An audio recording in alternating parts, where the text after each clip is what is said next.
আসসালামু আলাইকুম দর্শক, welcome back to my channel Parul food kitchen. আজকে আমি শেয়ার করতে চলেছি ঈদে স্পেশাল দুধ সেমাই রেসিপি।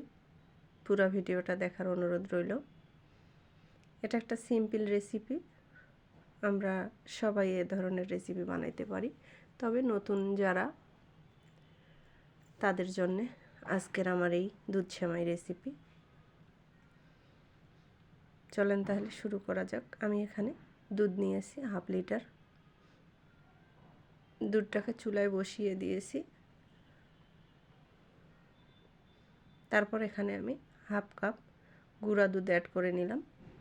গুঁড়া দুধ অ্যাড করলে সেমাইটা খেতে বেশি টেস্টি হয়, আর দুধটা বেশি জাল করে নেওয়ার প্রয়োজন হয় না। এখানে আমি একটা বলক উঠাই নিব, শুধু একটু নেড়ে ছেড়ে দুধটা মিশিয়ে নিচ্ছি। তারপরে এখানে আমি হাফ কাপের কম চিনিটা অ্যাড করে দিলাম। চিনিটা আপনারা আপনাদের ইচ্ছা মতো অ্যাড করে নেবেন। আমি একটা বলক তুলে দুধটা নামিয়ে নিয়েছি। তারপর এখানে একটা ফ্রাই প্যান বসিয়ে দিয়েছি। ফ্রাই প্যানে 2 চা চামচ ঘি দিয়ে আমি এখানে বাদাম, কিশমিশ এবং নারিকেল কোরানো দিয়ে একটু নেড়ে ছেড়ে নিয়ে তারপরে আমি এখানে চিকন সেমাই অ্যাড করে দিয়েছি। সেমাইটাকে আমি একটু ভেঙে নিয়েছি। এখন অল্প আছে, সেমাইটাকে সুন্দর করে একটু ভেজে নিব। এ সময় চুলার আঁচ লোয়ে রাখতে হবে, কারণ সেমাইটা ভাজানোর সময় যদি নিচে লেগে যায় তাহলে খেতে একদম ভালো লাগবে না। এজন্য আমি অল্প আঁচে সেমাইটাকে উল্টিয়ে পাল্টিয়ে ভেজে নিচ্ছি। সেমাইটা থেকে যখন সুন্দর একটা কালার আসবে তখন এখানে আমি আগে থেকে জাল করে নেওয়া দুধটা অ্যাড করে দেব।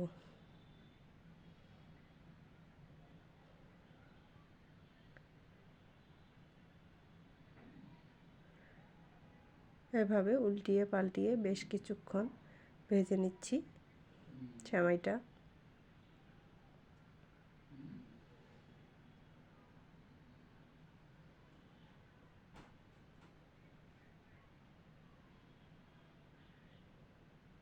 আমার সেমাইটা ভেজে নেওয়া শেষ। এখন আমি এখানে আগে থেকে জাল করা দুধটা অ্যাড করে দেব। দুধটা অ্যাড করে দেওয়ার পর নেড়ে চেড়ে মিশিয়ে নিচ্ছি। আমি এখানে হাফ কাপের কম কনডেন্স মিল্ক অ্যাড করে দিলাম। তারপর ভালোভাবে মিশিয়ে নিচ্ছি।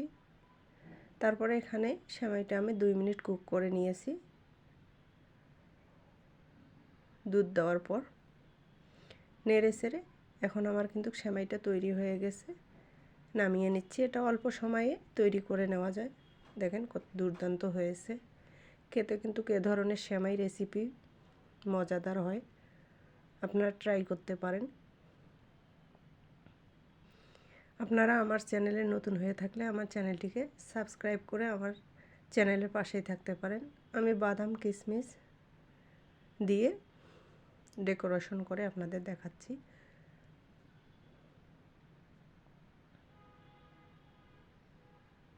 আর যারা ফেসবুক থেকে দেখতেছেন তারা ফলো দিবেন, লাইক, কমেন্ট, শেয়ার করবেন।